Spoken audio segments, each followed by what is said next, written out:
One thing I was bummed out with this year was that I wasn't able to attend this year's Forbidden Door after I had gone to their first 2 events. And this could be because I didn't have the live experience for this show, but I think this was the weakest Forbidden Door event that they've had so far. Not to say there weren't great matches, because there were some bangers. But the Long Island crowd was way less active than usual, and it didn't help with the longer length and 5-match pre-show card. But let's see what really worked here. I'm Duke from Duke It Out, here to give you every match at AEW and New Japan Pro Wrestling's Forbidden Door 2024 from its worst to its best. Before I begin, please make sure to give this video a like and subscribe to the channel for more great wrestling content. Number 10, MJF vs. Hechicero. It feels weird putting MJF's first match of 2024 on the bottom of this list, but it was still a solid opener. But let's be real, when you notice MJF is opening the show, it's just going to be a pretty good match at best.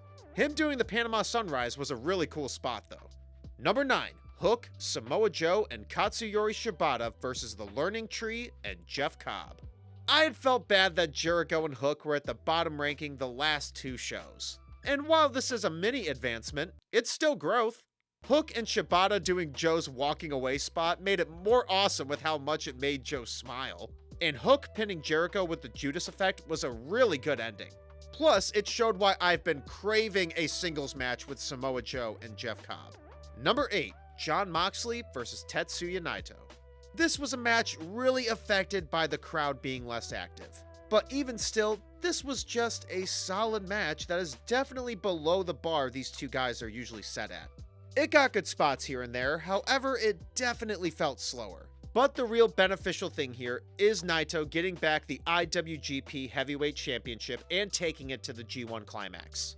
Moxley's run as champion wasn't seeming to go anywhere further, so at least the result is what was necessary. Number 7, The Elite vs. Scizor Ace. This 6-man tag seemed more like filler than you'd expect with the star power of this match. But they got the right amount of time to get a couple of fun spots between Tanahashi and Okada, along with further building up the feud between the Young Bucks and the Acclaimed. Billy Gunn defending Ace was also a pretty cool post-match segment. Number 6, Mercedes Mone vs. Stephanie Vaquer. The predictability with Mercedes getting both titles might have toned down the intensity a bit, but Stephanie Vaquer made sure to win over any fans watching that weren't too aware of her. She brought some awesome moments in this match, whether it was her high-flying abilities or this spot. And Mercedes was slowly bringing some of her heel mannerisms in this match, and I'm ready to see more of it. I wish the crowd cared more during this match besides acknowledging they hate the Red Sox, but it got to the right result and an awesome post-match return from Britt Baker. Number 5, Timeless Toni Storm vs. Mina Shirakawa. The build-up to this might be the best build-up to any women's match in AEW, and they made sure to pay it off with a really fun match. Toni mixing her character work very well with what she was doing in the ring, Mina also letting her charisma boost her in-ring spots, and Mariah May watching it all on ringside being stuck in the middle.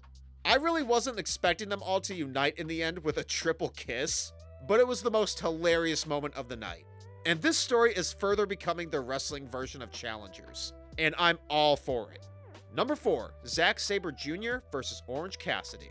The fire of Orange Cassidy has simmered down a bit from fans compared to the past couple of years. But nothing to remind you of Cassidy's skills than stepping in the ring with one of the greatest technical wrestlers in the business.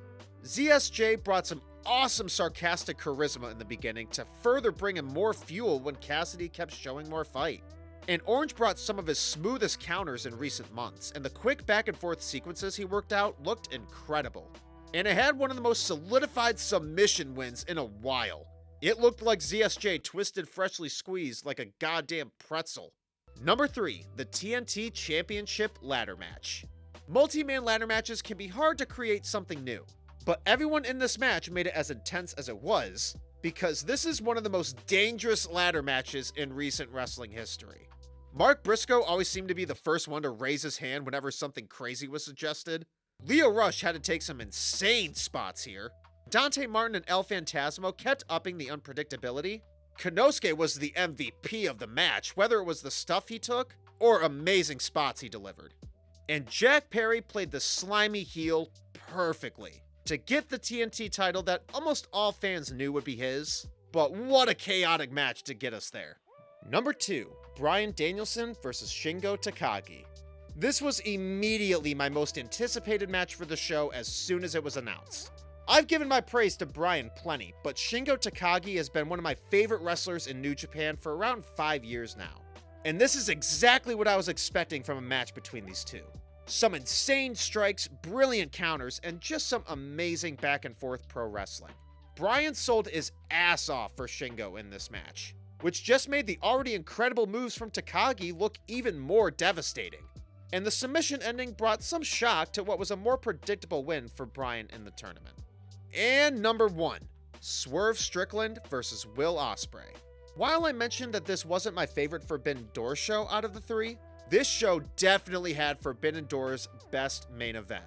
The terrific build, along with the genuine unpredictability for this match, made fans even more excited than we already would be with a match against two of the best in AEW.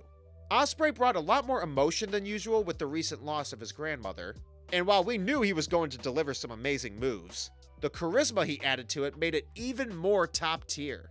And Swerve had some brilliant counters, further took risks as it went on, and it's the most dominant he has looked all year.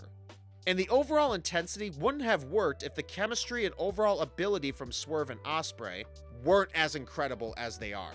And the storytelling was always enticing, whether in the ring or during the interference in the third act. But this was an amazing main event that really gave Swerve the boost in AEW that was needed to make him the face of the company right now. So that was my ranking for Forbidden Door. Please let me know your opinion of the pay-per-view in the comments below. Thank you so much for watching this video. Please make sure to like this video, subscribe to the channel, ring the bell for notifications, and duke out your opinions below in the comments.